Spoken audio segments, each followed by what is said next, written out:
ce qu'on ne vous a jamais dit pour assurer le transfert de votre entreprise. Je suis Jean-Sébastien Côté, chargé de projet et responsable des cohortes du Mastermind pour Transfert 360. Je suis Josée Blondin, psychologue organisationnelle et fondatrice de Transfert 360. Ce qu'on ne vous a jamais dit pour assurer le transfert de votre entreprise, c'est qu'une gestion des émotions, c'est la base de la fondation. Donc, pour le cédant, en fait, plusieurs émotions aussi seront au rendez-vous. Mais qu'est-ce qu'on veut dire par toute cette gestion d'émotions-là? Le cédant, vous risquez de vous sentir tassé aussi, de sentir que finalement, vous perdez votre place d'entrepreneur à succès. En fait, vous devez changer un peu votre façon de voir les choses pour vous dire que maintenant, vous allez passer de décideur à influenceur. Vous allez devoir aussi apprendre à lâcher prise. Des fois, vous avez peut-être appris à être dans le détail aussi. Ça fait 20 ans, 30 ans que vous gérez votre organisation, action, réaction, donc c'est l'habitude que vous avez aussi. Qui dit cette habitude-là, vous allez devoir prendre un pas de recul aussi pour challenger vos repreneurs aussi en leur demandant eux, ils en pensent quoi? Et donc, vous axez davantage plus sur les résultats que sur les moyens aussi, de sorte que vous puissiez endosser un rôle davantage plus de coach, mentor, afin que vos repreneurs puissent gagner en confiance et en crédibilité et avancer dans la continuité de l'entreprise. Également aussi, ça fait 20 ans, 30 ans que vous avez une identité d'entrepreneur. Savez-vous que l'identité de l'entrepreneur en vous ne devrait pas être rattachée à votre entreprise?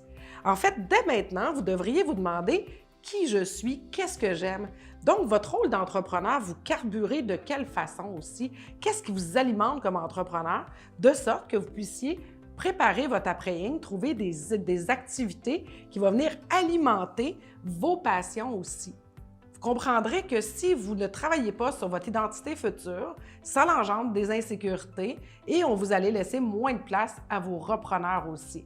Donc, la gestion des émotions passe aussi par la clarification de votre identité pour vous propulser. Le repreneur aussi risque de vivre des émotions de son côté. Oui, évidemment. Donc, si on parle du côté du repreneur, le repreneur, de façon générale, a un besoin de reconnaissance. Clairement, s'il y a un nouveau rôle, s'il y a un nouveau défi, il va avancer dans des nouvelles responsabilités, il va porter différents chapeaux, il va avoir besoin de la bonne vieille tape dans le dos, en fait, pour se faire féliciter et prendre confiance. Ce qui m'amène à parler de la confiance. Les repreneurs ont besoin de sentir que les cédants ont confiance en eux, que les cédants sont toujours en train d'évoluer vers la retraite pour se permettre, en tant que repreneur, d'évoluer au sein de l'entreprise. Qui dit prise de confiance, dit aussi prise de rapidité dans les décisions en entrepreneuriat et en entreprise. Ils vont permettre vraiment de se développer et de se camper dans son rôle. L'autre point, en fait, qu'il faut aborder, c'est que les repreneurs doivent aussi comprendre que tout ce qui a été fait dans les dernières années au niveau dans l'entreprise et par les cédants, il ne faut pas jeter ça à la poubelle automatiquement. Il y a de très bonnes choses qui ont été faites, bien évidemment.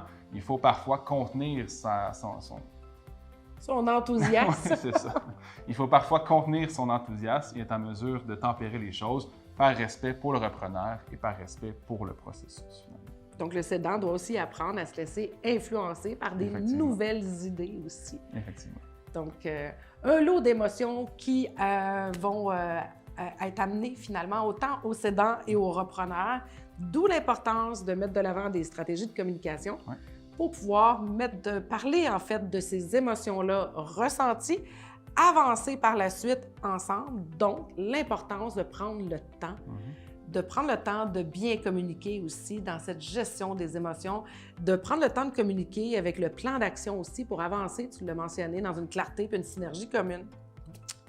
Si vous avez le goût, en fait, ou vous envisagez votre transfert d'entreprise dans 3 ans, 5 ans, 10 ans, ou vous êtes déjà dans votre processus de relève, ou vous voulez assurer le succès de votre continuité, de votre transfert d'entreprise, ou en tant que cédant, vous aimeriez profiter de la vie, ou les repreneurs, vous aimeriez pouvoir prendre votre place, on vous invite à vous inscrire au Bootcamp Transfert 360 qui va avoir lieu cet automne.